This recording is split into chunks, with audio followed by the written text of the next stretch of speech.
Hey guys, welcome back to the channel. ಮೊದಲನೇದಾಗಿ NXT viewership ಬಿಡುಗಡೆ ಆಗಿದೆ.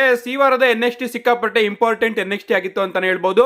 ಯಾಕಂದ್ರೆ WWE ಅವರು ಮೊದಲೇ ರಾಕ್ ಅವ್ರನ್ನ ಅಫಿಷಿಯಲ್ ಆಗಿ ಅನೌನ್ಸ್ ಮಾಡಿದ್ರು ಅಂಡ್ ರಾಕ್ ಅವರು ಕೂಡ ನಮಗೆ NXT ಅಲ್ಲಿ ನೋಡೋದಕ್ಕೆ ಸಿಕ್ಕಿದ್ರು. ಸೊ ತುಂಬಾ ಮೇಜರ್ ವಿಚಾರಗಳು ನಮಗೆ ಈ ವಾರದ NXT ಅಲ್ಲಿ ನೋಡೋದಕ್ಕೆ ಸಿಕ್ತು ಅಂಡ್ ಅದರಿಂದನೇ ವ್ಯೂವರ್ಶಿಪ್ ಮೇಲೆ ಎಲ್ಲರ ಕಣ್ಣಿತ್ತು ವ್ಯೂವರ್ಶಿಪ್ ಎಷ್ಟು ಬರುತ್ತೆ ಅಂತ. ಅಂಡ್ ವ್ಯೂವರ್ಶಿಪ್ 1 ಮಿಲಿಯನ್ ಗಿಂತ ಚೂರೇ ಚೂರ್ ಕಮ್ಮಿ ಆಗಿದೆ ಅಂತಾನೆ ಹೇಳ್ಬೋದು. ಅಂಡ್ ಈ ವಾರದ NXT ವ್ಯೂವರ್ಶಿಪ್ 957K ಬಂದಿದೆ. ಸೊ ಇಷ್ಟೇ ಅಲ್ಲ ಗೈಸ್, ಈ ವಾರದ NXT ಯ ವ್ಯೂವರ್ಶಿಪ್ NXT ಹಿಸ್ಟ್ರಿಯಲ್ಲೇ ಟಾಪ್ 3 ಹೈಯೆಸ್ಟ್ ವ್ಯೂವರ್ಶಿಪ್ ಆಗಿದೆ ಅಂತಾನೆ ಹೇಳ್ಬಹುದು. ಸೊ ರಾಕ್ ಅವರು NXT ಗೆ ಬಂದಿದ್ದು ನಿಜವಾಗ್ಲೂ ಕೂಡ NXT ವ್ಯೂವರ್ಶಿಪ್ ಮೇಲೆ ಸಿಕ್ಕಾಪಟ್ಟೆ ದೊಡ್ಡ ಇಂಪ್ಯಾಕ್ಟ್ ನ ಮಾಡಿದೆ. NXT ವ್ಯೂವರ್ಶಿಪ್ ಬಗ್ಗೆ ಮಾತಾಡ್ತಿದೀವಿ ಅಂದ್ರೆ ಸ್ವಲ್ಪ ಮಂಡೇ ನೈಟ್ ರೋ ವ್ಯೂವರ್ಶಿಪ್ ಬಗ್ಗೆನೂ ಕೂಡ ಮಾತಾಡೋಣ. So finally Monday night Raw viewership ಕೂಡ ರಿಲೀಸ್ ಆಗಿದೆ ಅಂತಾನೆ ಹೇಳ್ಬಹುದು. ರೀಸೆಂಟ್ ಆಗಿ WWE ಹಾಗೆ ನೆಟ್ಫ್ಲಿಕ್ಸ್ ಅವರೇ ಮಂಡೇ ನೈಟ್ ರೋ ವ್ಯೂವರ್ಶಿಪ್ ನ ಅಫಿಷಿಯಲ್ ಆಗಿ ಅನೌನ್ಸ್ ಮಾಡಿದ್ದಾರೆ. ಅಂಡ್ ಈ ಬಾರಿ ಮಂಡೇ ನೈಟ್ ರೋ ಸಿಕ್ಕಾಪಟ್ಟೆ ಸ್ಪೆಷಲ್ ಆಗಿತ್ತು. Monday night Raw Netflix premiere show ಆಗಿತ್ತು ಅಂತಾನೆ ಹೇಳ್ಬಹುದು. ಅಂಡ್ ಗೈಸ್, ಒಂದೇ ಟೈಮ್ ಅಲ್ಲಿ ನೆಟ್ಫ್ಲಿಕ್ಸ್ ನ USA ಬಿಟ್ಟು ಬೇರೆ ಬೇರೆ ದೇಶಗಳಲ್ಲಿ 4.9 ಮಿಲಿಯನ್ ಜನ ಲೈವ್ ಆಗಿ ನೋಡ್ತಾ ಇದ್ರಂತೆ. ಅಂಡ್ ಟೋಟಲ್ ಆಗಿ USA ಅಲ್ಲಿ Monday night Raw viewership 2.6 million ಬಂದಿದೆ. ನನಗೇನೋ ಇದು ಸಿಕ್ಕಾಪಟ್ಟೆ ಕಮ್ಮಿ ಆಯ್ತು ಅಂತ ಅನ್ನಿಸ್ತು USA ಅಲ್ಲಿ. ಯಾಕಂದ್ರೆ ರೀಸೆಂಟ್ ಆಗಿ ನಾವು ನೋಡಿದೀವಿ ಫಾಕ್ಸ್ ನೆಟ್ವರ್ಕ್ ಅಲ್ಲಿ ಸ್ಮ್ಯಾಕ್ ಡೌನ್ ಬರಬೇಕಾದ್ರೆ 2.7 ಮಿಲಿಯನ್ 2.5 ಮಿಲಿಯನ್ ಇದು ನಾರ್ಮಲ್ ಆಗಿತ್ತು. ಸೊ ನೆಟ್ಫ್ಲಿಕ್ಸ್ ಅಲ್ಲಿ USA ಅಲ್ಲಿ ಸ್ವಲ್ಪ ವ್ಯೂವರ್ಶಿಪ್ ಕಮ್ಮಿ ಆಯ್ತು, ಆದ್ರೂ ಕೂಡ ವರ್ಲ್ಡ್ ವೈಡ್ ವ್ಯೂವರ್ಶಿಪ್ ಜಾಸ್ತಿನೇ ಬಂದಿದೆ ಅಂತಾನೆ ಹೇಳ್ಬಹುದು. ನೋಡೋಣ ಗೈಸ್, ಮುಂಬರುವಂತಹ ದಿನಗಳಲ್ಲಿ ವ್ಯೂವರ್ಶಿಪ್ ಯಾವ ಲೆವೆಲ್ಗೆ ಇಂಪ್ರೂವ್ ಆಗುತ್ತೆ ಅಂತ. ನೆಕ್ಸ್ಟ್ ಅಪ್ಡೇಟ್ ಕಡೆ ಬರೋದಾದ್ರೆ ಇದಿರ್ತಕ್ಕಂಥದ್ದು ಮಂಡೇ ನೈಟ್ ರೋನ ಹೈಯೆಸ್ಟ್ ಅಟ್ರಾಕ್ಷನ್ ಆಗಿ ಲೈಕ್ ನ ಪಡ್ಕೊಂಡಂತಹ ವಿಡಿಯೋ ಕ್ಲಿಪ್ ಬಗ್ಗೆ. ಎಸ್, ಮಂಡೇ ನೈಟ್ ರೋಲಿ ನಮಗೆ ಏನೇನ್ ನೋಡೋದಕ್ಕೆ ಸಿಕ್ತು? ರಾಕ್ ಅವ್ರು ನೋಡೋದಕ್ಕೆ ಸಿಕ್ಕಿದ್ರು, ರೋಮನ್ ರೈನ್ಸ್ ಅವರು ಉಲಾಫ್ ಅಲನ್ನ ಗೆದ್ಕೊಂಡ್ರು, ಕೋಡಿ ರೋಡ್ಸ್ ಅವರು ನೋಡೋದಕ್ಕೆ ಸಿಕ್ಕಿದ್ರು, ಜಾನ್ಸಿನ್ ಅವರು ಕೂಡ ನೋಡೋದಕ್ಕೆ ಸಿಕ್ಕಿದ್ರು. ಸೊ ಅವರೆಲ್ಲರೂ ಕೂಡ ಬಂದ್ರು ಕೂಡ ಅಂತಹ ದಿಗ್ಗಜರ ಮುಂದೆ ನಮ್ಮ ನಿಕ್ಕಿ ಬೆಲ್ಲಾ ಅವರು ಆಡಿಯನ್ಸ್ ಅಲ್ಲಿ ಕೂತ್ಕೊಂಡು ಒಂದು ಪೋಸ್ ಕೊಡ್ತಾರಲ್ಲ, ಆ ಒಂದು ಪೋಸು ಟ್ವಿಟರ್ ಅಲ್ಲಿ WWE ಅಲ್ಲಿ ಹೈಯೆಸ್ಟ್ ವ್ಯೂವರ್ಶಿಪ್ ನ ಗೈನ್ ಮಾಡಿದೆ ಅಂತಾನೆ ಹೇಳ್ಬಹುದು. ನೀವು ಇಲ್ಲಿ ನೋಡ್ತಾ ಇರಬಹುದು 4.9 ಮಿಲಿಯನ್ ವ್ಯೂಸ್ ನ ಪಡ್ಕೊಂಡ್ರೆ 68K ಲೈಕ್ಸ್ ನ ಆ ಒಂದು ಕ್ಲಿಪ್ ಪಡ್ಕೊಂಡಿದೆ ಅಂತಾನೆ ಹೇಳ್ಬಹುದು. ಗೊತ್ತಿದೆ ಯಾಕೆ ಆ ಒಂದು ಕ್ಲಿಪ್ ಸಿಕ್ಕಾಪಟ್ಟೆ ವೈರಲ್ ಆಯ್ತು ಅಂತ. ಏನೇ ಆಗ್ಲಿ, ಇದರಿಂದ ನಿಕ್ಕಿ ಬೆಲ್ಲಾ ಅವರು ಕೂಡ ಸಿಕ್ಕಾಪಟ್ಟೆ ಖುಷಿ ಆಗಿರ್ತಾರೆ.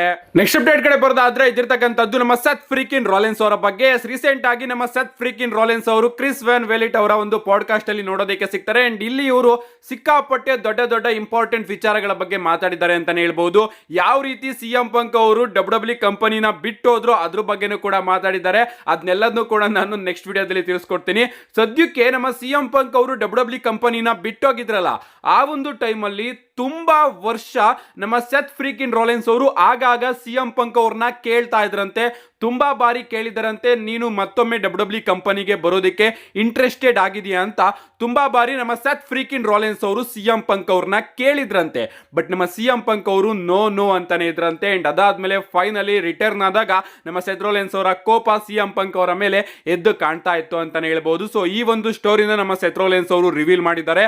ಅಷ್ಟೇ ಅಲ್ಲ ಗೈಸ್, WWE ಕಂಪನಿಯಲ್ಲಿ ತನ್ನ ಬೆಸ್ಟ್ ಫ್ರೆಂಡ್ಸ್ ಗಳು ಯಾರು ಅನ್ನೋ ಒಂದು ಲಿಸ್ಟ್ ಕೂಡ ನಮ್ಮ ಸೆತ್ ರಾಲಿನ್ಸ್ ಅವರು ತಿಳಿಸಿದ್ದಾರೆ. ನೀವು ನೋಡ್ತಾ ಇರಬಹುದು, ಮೊದಲನೇದಾಗಿ ಸ್ಯಾಮಿ ಝೈನ್, ಎರಡನೇದಾಗಿ ಕೆವಿನ್ ಓಯನ್ಸ್, ಮೂರನೇದಾಗಿ ಜಾನ್ ಮಾಕ್ಸ್ಲಿ, ನಾಲ್ಕನೇದಾಗಿ ನಮ್ಮ ಸಿಜಾರೋ, ಐದನೇದಾಗಿ ರೋಮನ್ ರೈನ್ಸ್, ಆರನೇದಾಗಿ ಕೋಡಿ ರೋಡ್ಸ್. ಸೊ ಈ 6 ಜನಗಳು ನನ್ನ WWE ಕಂಪನಿಯ ಬೆಸ್ಟ್ ಫ್ರೆಂಡ್ಸ್ ಗಳು ಅಂತ ನಮ್ಮ ಸೆತ್ ಫ್ರೀಕಿನ್ ರಾಲಿನ್ಸ್ ಅವರು ರಿವೀಲ್ ಮಾಡಿದ್ದಾರೆ. ಸೊ ರೋಮನ್ ರೈನ್ಸ್ ಹಾಗೆ ಡೀನ್ ಆಂಬ್ರೋಸ್ ಅವರ ನೇಮ್ನು ಕೂಡ ಆಡ್ ಮಾಡ್ತಾ ಶೀಲ್ಡ್ ಆಫ್ ಕೋರ್ಸ್ ನನ್ನ ಬೆಸ್ಟ್ ಫ್ರೆಂಡು ಅಂತ ರಿವೀಲ್ ಮಾಡಿದ್ರೆ, ಕೆವಿನ್ ಓಯನ್ಸ್, ಸ್ಯಾಮಿ ಝೈನ್, ಸಿಜಾರೋ ಹಾಗೆ ಕೋಡಿ ರೋಡ್ಸ್ ಅವ್ರನ್ನು ಕೂಡ ಇವರೆಲ್ಲರೂ ನನ್ನ ಬೆಸ್ಟ್ ಫ್ರೆಂಡ್ ಅಂತ ನಮ್ಮ ಸೆತ್ ಫ್ರೀಕಿನ್ ರಾಲಿನ್ಸ್ ಅವರು ತಿಳಿಸಿದ್ದಾರೆ. ನೆಕ್ಸ್ಟ್ ಅಪ್ಡೇಟ್ ಕಡೆ ಬರೋದಾದ್ರೆ ಇದಿರ್ತಕ್ಕಂಥದ್ದು ನಮ್ಮ ಸ್ಟೆಫನಿ ಮಿಕ್ಮೆನ್ ಅವರ ಬಗ್ಗೆ. ನಿಮಗೆ ಗೊತ್ತಿರಬಹುದು, Monday night Raw Netflix premiere episode ಅಲ್ಲಿ ನಮಗೆ ಸ್ಟೆಫನಿ ಮಿಕ್ಮೆನ್ ಅವರು ಕೂಡ ನೋಡೋದಕ್ಕೆ ಸಿಕ್ಕಿದ್ರು.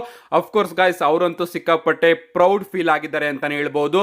ನೀವು ಇಲ್ಲಿ ನೋಡ್ತಾ ಇರಬಹುದು, ಒಂದು ಫೋಟೋ ಸಿಕ್ಕಾಪಟ್ಟೆ ವೈರಲ್ ಆಗ್ತಾ ಇದೆ. ಇದು ನಮ್ಮ ಸ್ಟೆಫನಿ ಮಿಕ್ಮೆನ್ ಅವರು ತನ್ನ ಇನ್ಸ್ಟಾಗ್ರಾಮ್ ಅಲ್ಲೂ ಕೂಡ ಹಾಕೊಂಡಿದ್ದಾರೆ. ಸೊ ನಮ್ಮ ಸ್ಟೆಫನಿ ಮಿಕ್ಮೆನ್ ಅವರು ಟ್ರಿಪಲ್ ಎಚ್ ಅವರ ಫೋಟೋನ ಕ್ಯಾಪ್ಚರ್ ಮಾಡ್ತಾ ಇದ್ದಾರೆ. ನಿಜವಾಗ್ಲೂ ನಮ್ಮ ಸ್ಟೆಫನಿ ಮೆಕ್ಮೆನ್ ಅವರಿಗೆ ಎಷ್ಟು ಪ್ರೌಡ್ ಮೂಮೆಂಟ್ ಆಗ್ತಾ ಇದೆ ಅಲ್ವಾ, ತನ್ನ ಹಸ್ಬೆಂಡು ಅಲ್ಲಿ ನಿಂತ್ಕೊಂಡು ಇಷ್ಟು ದೊಡ್ಡ ರೆಕಾರ್ಡ್ನ, ಇಷ್ಟು ದೊಡ್ಡ ಬ್ರೇಕ್ ಥ್ರೂನ ತಂದ್ಕೊಡ್ತಾ ಇದ್ದಾನೆ ಅಂತ. ಲಿಟ್ರಲಿ ಪ್ರೌಡ್ ಮೂಮೆಂಟ್ ಅಂತಾನೆ ಹೇಳ್ಬೋದು. ನಾನು ವೆಯ್ಟ್ ಮಾಡ್ತಿರೋದೇನಪ್ಪ ಅಂದ್ರೆ ನಮ್ಮ ಸ್ಟೆಫನಿ ಮೆಕ್ಮೆನ್ ಅವರು ಯಾವಾಗ ತನ್ನ ಸಂಪೂರ್ಣ ಅಧಿಕಾರನ ಅಟ್ಲೀಸ್ಟ್ 50% ಅಧಿಕಾರನ ತಗೊಂಡು ಬಾಸ್ ಆಗಿ ಡಬ್ಲ್ಯೂ ಅಲ್ಲಿ ನೋಡೋದಕ್ಕೆ ಸಿಗ್ತಾರೆ ಅಂತ. ನೆಕ್ಸ್ಟ್ ಅಪ್ಡೇಟ್ ಕಡೆ ಬರೋದಾದ್ರೆ ಇದಿರ್ತಕ್ಕಂಥದ್ದು ನಮ್ಮ ಅಲೆಕ್ಸಾ ಬ್ಲಿಸ್ ಅವರ ಬಗ್ಗೆ. ಫೈನಲಿ ನಮ್ಮ ಅಲೆಕ್ಸಾ ಬ್ಲಿಸ್ ಅವರ ಬಗ್ಗೆ ಅಪ್ಡೇಟ್ ಬಂದಿದೆ ಅಂತಾನೆ ಹೇಳ್ಬೋದು. ಅದು ಕೂಡ ರಸ್ಸೆಲ್ ವುಡ್ಸ್ ಅವರ ಅಪ್ಡೇಟ್. ರಸ್ಸೆಲ್ ವುಡ್ಸ್ ಅವರು ತಿಳಿಸ್ತಿರೋ ಪ್ರಕಾರ ಡಬ್ಲ್ಯೂ ಅವರು ಈಗ ಅಲೆಕ್ಸಾ ಬ್ಲಿಸ್ ಅವರಿಗೆ ಪ್ಲಾನ್ ನ ಮಾಡೋದಕ್ಕೆ ರೆಡಿ ಮಾಡ್ಕೊಂಡಿದ್ದಾರಂತೆ. ಅಂಡ್ ಆದಷ್ಟು ಬೇಗ ನಮಗೆ ಅಲೆಕ್ಸಾ ಬ್ಲಿಸ್ ಅವರ ರಿಟರ್ನ್ ಕೂಡ ನೋಡೋದಕ್ಕೆ ಸಿಗುತ್ತೆ. ಅಷ್ಟೇ ಅಲ್ಲ ಗೈಸ್, ಅಲೆಕ್ಸಾ ಬ್ಲಿಸ್ ಅವರಿಗೆ ಬೇಕಾದಂತಹ ಮರ್ಚಂಡೈಸ್ ಗಳನ್ನ ಡಬ್ಲ್ಯೂ ಅವರು ಈಗಾಗಲೇ ಪ್ರಿಪೇರ್ ಕೂಡ ಮಾಡ್ತಾ ಇದಾರಂತೆ. ಸೊ ಮರ್ಚಂಡೈಸ್ ಗಳನ್ನು ಕೂಡ ಪ್ರಿಪೇರ್ ಮಾಡ್ತಾ ಇದ್ದಾರೆ ಅಂದ್ರೆ ಆದಷ್ಟು ಬೇಗ ನಮಗೆ ಅಲೆಕ್ಸಾ ಬ್ಲಿಸ್ ಅವರ ರಿಟರ್ನ್ ನೋಡೋದಕ್ಕೆ ಸಿಗುತ್ತೆ. ಪ್ರಾಬಬ್ಲಿ ರಾಯಲ್ ರಂಬಲ್ ಅಂತ ಅನ್ಕೋಬಹುದು.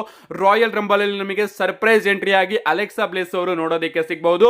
ನೋಡೋಣ ಗೈಸ್, ಅಲೆಕ್ಸಾ ಬ್ಲಿಸ್ ಅವರು ರಿಟರ್ನ್ ಆದ್ರೆ ಅವರು ಯಾವ ಕ್ಯಾರೆಕ್ಟರ್ ಅಲ್ಲಿ ತನ್ನ ಡಬ್ಲ್ಯೂ ರಿಟರ್ನ್ ಮಾಡ್ತಾರೆ ಅಂತ. ನೆಕ್ಸ್ಟ್ ಅಂಡ್ ಫೈನಲ್ ಅಪ್ಡೇಟ್ ಕಡೆ ಬರೋದಾದ್ರೆ ಇದಿರ್ತಕ್ಕಂಥದ್ದು ದ ಫೈನಲ್ ಬಾಸ್ ರಾಕ್ ಹಾಗೆ ರೋಮನ್ ರೈನ್ಸ್ ಅವರ ಒಂದು ಮ್ಯಾಸಿವ್ ಕನೆಕ್ಷನ್ ಬಗ್ಗೆ.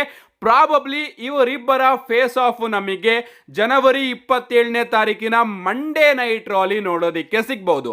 ಎಸ್, ನಾನು ಯಾಕೆ ಈ ರೀತಿ ಮಾತಾಡ್ತಾ ಇದ್ದೀನಿ ಅಂದ್ರೆ, ಒಬ್ಬ ಫ್ಯಾನು ಈ ಒಂದು ವಿಚಾರನ ಗುರ್ತಿಸಿ ಟ್ವೀಟ್ ನ ಮಾಡಿದ್ದಾನೆ ಅಂತಾನೆ ಹೇಳ್ಬಹುದು. ಅವನು ಹೇಳ್ತಿರೋದೇನಪ್ಪಾ ಅಂದ್ರೆ, ನಿಮ್ಗೆ ಗೊತ್ತಿರಬಹುದು ನಮ್ಮ ರೋಮನ್ ರೈನ್ಸ್ ಅವರು ರಾ ಅಲ್ಲಿ ಉಲಾಫಾಲನ ಮತ್ತೊಮ್ಮೆ ಗೆದ್ಕೊಂಡಿದ್ದಾರೆ. ಅಂಡ್ ಬ್ಯಾಕ್ ಸ್ಟೇಜ್ ಅಲ್ಲಿ ನಮ್ಮ ರೋಮನ್ ರೈನ್ಸ್ ಅವರಿಗೆ ಪಾಲಿಮಿನ್ ಅವರು ಕೇಳ್ತಾರೆ, ಈ ಒಂದು ವಿಚಾರನ ನಾವು ದೊಡ್ಡದಾಗಿ ಸೆಲೆಬ್ರೇಟ್ ಮಾಡಬೇಕು, ಅದಕ್ಕೋಸ್ಕರ ಒಂದು ಡೇಟ್ ನ ನಾವು ಫಿಕ್ಸ್ ಮಾಡ್ಕೋಬೇಕು ಅಂದಾಗ ನಮ್ಮ ರೋಮನ್ ರೈನ್ಸ್ ಅವರು ಜನವರಿ 27ನೇ ತಾರೀಕು ಈ ಒಂದು ವಿಚಾರನ ನಾವು ಸೆಲೆಬ್ರೇಟ್ ಮಾಡೋಣ, ಆಗ ಇಡೀ ವರ್ಲ್ಡ್ ನನ್ನನ್ನ ಅಕ್ನಾಲೇಜ್ ಮಾಡ್ಲಿ ಅಂತ ಹೇಳಿ ಹೊರಟೋಗ್ತಾರೆ. ಸೊ ಜನವರಿ 27ನೇ ತಾರೀಕಿನ ಮಂಡೇ ನೈಟ್ ರಲ್ಲಿ ನಮಗೆ ರೋಮನ್ ರೈನ್ಸ್ ಅವರ ಟ್ರೈಬಲ್ ಚೀಫ್ ಸೆರೆಮನಿ ನೋಡೋದಕ್ಕೆ ಸಿಗುತ್ತೆ, ಅಂದ್ರೆ ಟ್ರೈಬಲ್ ಚೀಫ್ ಸೆಲೆಬ್ರೇಷನ್ ನೋಡೋದಕ್ಕೆ ಸಿಗುತ್ತೆ. ಅಂಡ್ ಈ ಕಡೆ NXT ಗೆ ಬಂದಂತಹ ಫೈನಲ್ ಬಾಸ್ ರಾಕ್ ಅವರು ಕೂಡ ಏನ್ ಹೇಳ್ತಾರೆ ಗೊತ್ತಾ? ಸೊ ಕೋಡಿ ರೋಡ್ಸ್ ಅವರ ಮೇಲೆ ನಾನು ಯಾಕೆ ಅಟ್ಯಾಕ್ ಮಾಡಿ ಸಡನ್ ಆಗಿ ಕೋಡಿ ರೋಡ್ಸ್ ಅವರ ಜೊತೆ ಖುಷಿಯಾಗಿದ್ದೀನಿ ಅಂತ ನೀವು ಮಾತಾಡೋದಕ್ಕೆ ಹೋಗ್ಬೇಡಿ. ನಿಮ್ಮ ಪ್ಲೇಸು ಏನು ಅನ್ನೋದನ್ನ ನೀವು ತಿಳ್ಕೊಂಡು ನಿಮ್ಮ ಬಾಯಿನ ಮುಚ್ಕೊಂಡು ನಾನು ಕೊಡುವಂತಹ ರೈಡ್ ನ ಎಂಜಾಯ್ ಮಾಡಿ ಅಂತ ಹೇಳ್ತಾ, ನಾನಿನ್ನು ಕೇವಲ 20 ಹೆಜ್ಜೆ ಮಾತ್ರ ದೂರ ಇದ್ದೀನಿ ಅಂತ ನಮ್ಮ ರಾಕ್ ಅವರು ತಿಳಿಸಿದ್ರು. ಸೊ ಗೈಸ್, ಜನವರಿ 7ನೇ ತಾರೀಕು ನಮಗೆ ಡಬ್ಲ್ಯೂ NXT ನೋಡೋದಕ್ಕೆ ಸಿಕ್ಕಿ ಅಲ್ಲಿ ನಮ್ಮ ರಾಕ್ ಅವರು ಈ ಒಂದು ಮಾತನಾಡಿದ್ರು, ಇನ್ನು 20 ಹೆಜ್ಜೆ ಮಾತ್ರ ನಾನು ದೂರ ಇದ್ದೀನಿ ಅಂತ. ಸೊ ಅಲ್ಲಿಂದ 20 ಹೆಜ್ಜೆ ಅಂದ್ರೆ 20 ದಿನನ ಕೌಂಟ್ ಮಾಡಿದ್ರೆ ಜನವರಿ 27ನೇ ತಾರೀಕು ಬರುತ್ತೆ ಅಂತಾನೆ ಹೇಳ್ಬಹುದು. ಸೊ ಆ ಕಡೆ ರೋಮನ್ ರೈನ್ಸ್ ಅವರು ಕೂಡ ಆ ಒಂದು ಎಪಿಸೋಡ್ ಆಫ್ ಮಂಡೇ ನೈಟ್ ರಲ್ಲಿ ನಮಗೆ ನೋಡೋದಕ್ಕೆ ಸಿಗ್ತಾರೆ. ನಮ್ಮ ರಾಕ್ ಅವರು ಕೂಡ ಟೀಸ್ ಮಾಡಿದ್ದಾರೆ, ಇನ್ನು 20 ಹೆಜ್ಜೆ ಮಾತ್ರ ದೂರ ಇದ್ದೀನಿ, ಅದಾದ್ಮೇಲೆ ಏನೋ ಒಂದು ವಿಚಾರ ನೋಡೋದಕ್ಕೆ ಸಿಗುತ್ತೆ ಅಂತ. ಸೊ ಪ್ರಾಬಬ್ಲಿ ರೋಮನ್ ರೈನ್ಸ್ ಅವರ ಈ ಒಂದು ಹುಲಾಫಾಲ ಸೆಲೆಬ್ರೇಟ್ ನಮಗೆ ನೋಡೋದಕ್ಕೆ ಸಿಗ್ಬೇಕಾದ್ರೆ, ಸೆರೆಮನಿ ನಮಗೆ ನೋಡೋದಕ್ಕೆ ಸಿಗ್ಬೇಕಾದ್ರೆ ರಾಕ್ ಅವರ ಇಂಟರ್ಫರೆನ್ಸ್ ನಮಗೆ ನೋಡೋದಕ್ಕೆ ಸಿಗಬಹುದು.